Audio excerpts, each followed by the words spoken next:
the Panda pasta recipe. It's really straightforward. It's eggs, it's cream cheese, and it's Panda flour. And I'm going to do it in a bowl, but you can use a food processor because I want to show you how easy it is in the bowl with a whisk. The only thing you'll need to make your pasta sheet is a silicone sheet like this. Now I've got one.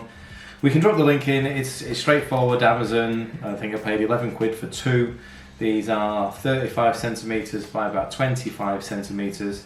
Those trays are ideal if you've got something similar. If you've got a really good non-stick tray, then try it. I can't guarantee, but the silicone ones work perfectly because you want it quite sort of wide, want it quite big base. 3 ingredients, and this is per portion. This is per portion for a standard size portion, which will weigh about 220, 230 grams, and with about 20 grams of protein, it's 3 eggs.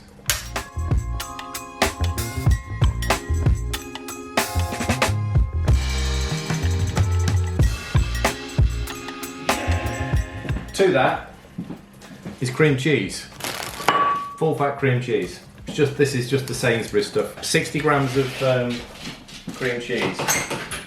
Give that a bit of a mix first.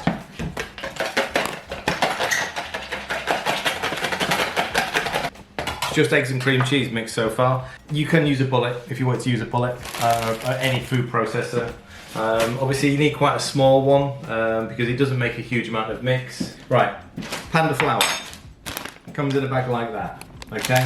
So it's bagged in 300 gram bags, 20 grams of Panda, which doesn't sound a lot, but because it's so light, it's very fibrous, it's super absorbent. It doesn't look a lot, but when you give it a bit of a mix, the flour brings all of that liquid together. This makes quite a silky batter.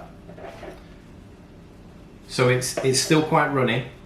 Believe me, if you add even just a couple of grams more Panda flour to this, it will go thick.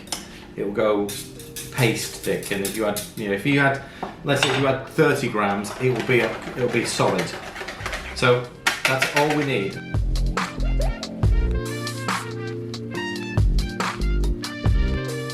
Straight into the tray. Again, silicone tray. You shouldn't need to grease it. I'm hoping I've got that balanced well. And you want it runny enough so you can do that. And you can just fill the sheet with a nice even layer. Don't worry that it's going to look quite thin. So I'm just covering all 4 corners. I've got the oven on already. It's on about 170. Give it a shake just to get it nice and even. Now, this is where you're going to find out whether the builder that put your oven in has done it straight, okay? Because when you put it in, it looks nice and level, and if it comes out and it's thick on one end and thin on the other, then you might need to get a spirit level out. Off these silicone trays, it should just fall out.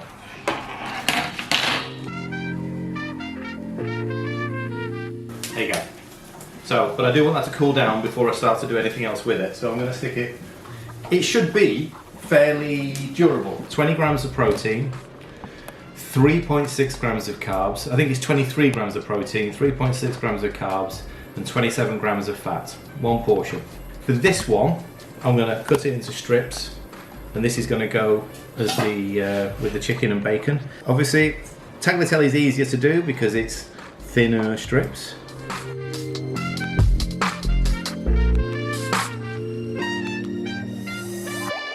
There's your 1 portion pasta. You could just throw this straight into a sauce. It doesn't need to be cooked, okay? But I'm going to show you the difference now between how it hangs now and how it'll hang once it's been sort of flash boiled.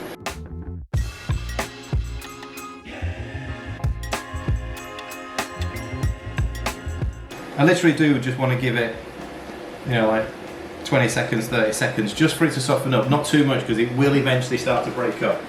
See the difference how it hangs now? So it hangs more naturally like spaghetti, like pasta.